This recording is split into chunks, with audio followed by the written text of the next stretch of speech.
அனைவருக்கும் வணக்கம். Power of nature YouTube channel நான் உங்கள் வினோத் பேசுகிறேன். இன்றைக்கி எங்கே மரம் நட போகிறோம் பார்த்தீங்கன்னா, நம்ம தங்கமலை முருகன் கோயில் தான் மரம் நட போகிறோம்.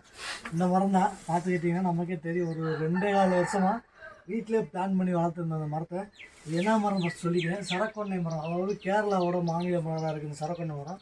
நம்ம சம்மர் டைமில் பார்த்துக்கிட்டிங்கன்னா நல்லா பூத்து குழுங்க ஒரு மாதிரி எல்லோ இஷ்டாக அப்படியே ஹேங்கிங்காக இருக்கும், ஒரு அழகாக இருக்கும். வீட்டுக்கிட்டலாம் வச்சுருக்காங்க எங்கள் ஊர்களில். இந்த மரம் வந்து நான் ஒரு பில்டிங் இடுக்கில் வந்து முளைச்சிருந்துச்சு. அதை ரெஸ்கியூ பண்ணி நான் ஒரு பாக்கெட்டில் போட்டு கிட்டத்தட்ட 2.25 வருஷமாக அதை மெயின்டைன் பண்ணிகிட்ருக்கோம். நீங்கள் வேரை பார்த்துக்கிட்டீங்களே தெரியும், வேறு எந்த அளவுக்கு போயிருக்குன்னு பாருங்கள். இந்த வேரை பார்த்துக்கிட்டே தெரியும். இது அப்படியே டேரெக்டாக நம்ம பிளான் பண்ணுறோம்னா டேரெக்டாக நம்ம வந்து பேபி நாத்து மாதிரி பாதுகாக்க தேவையில்லை, அப்படியே மரமாக வளர்ந்துடும். இப்போ அவங்களுக்கே தெரியும், தொடர்ச்சியாக வந்து மழைகள் பேஞ்சிக்கிட்டே இருக்குது. அதனால் வந்து இப்போ மரத்தை நம்ம அங்கே பிளான் பண்ணிட்டோம்னா சூப்பராக மரம் வளர்ந்துடும். நம்ம இப்போ வீட்டில் இருந்து இதை வெளியில் கொண்டு போய் பிளான் பண்ணுற வரைக்கும் வீடியோ பார்க்கலாம். மறக்காமல் நம்மளை ஃபாலோ பண்ணுங்கள்.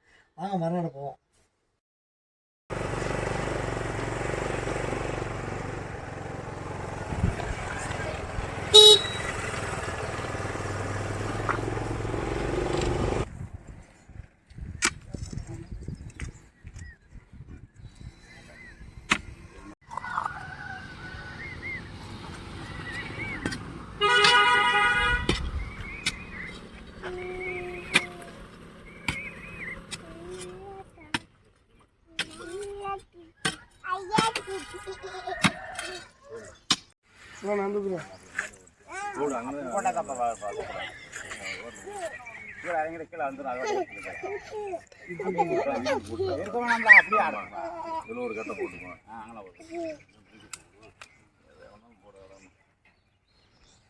இப்போ நீங்கள் பார்க்குறது வந்து சரக்கொண்டை மரம்.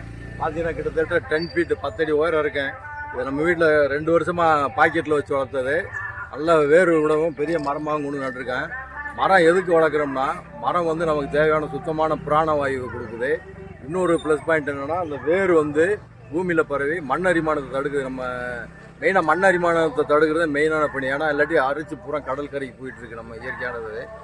அது போக மரம் வளர்த்தா தான் மழை கிடைக்கும், இயற்கையான காற்று, மழை, ப்ளஸ் பறவைகளுக்கு உணவு, மிருகங்கள், விலங்குகள், இந்த அணில், மைனா, இந்த மாதிரி பறவைகள், விலங்கினங்கள் அனைத்தும் உயிர் வாழணும்னா மரங்கள் அவசியம்.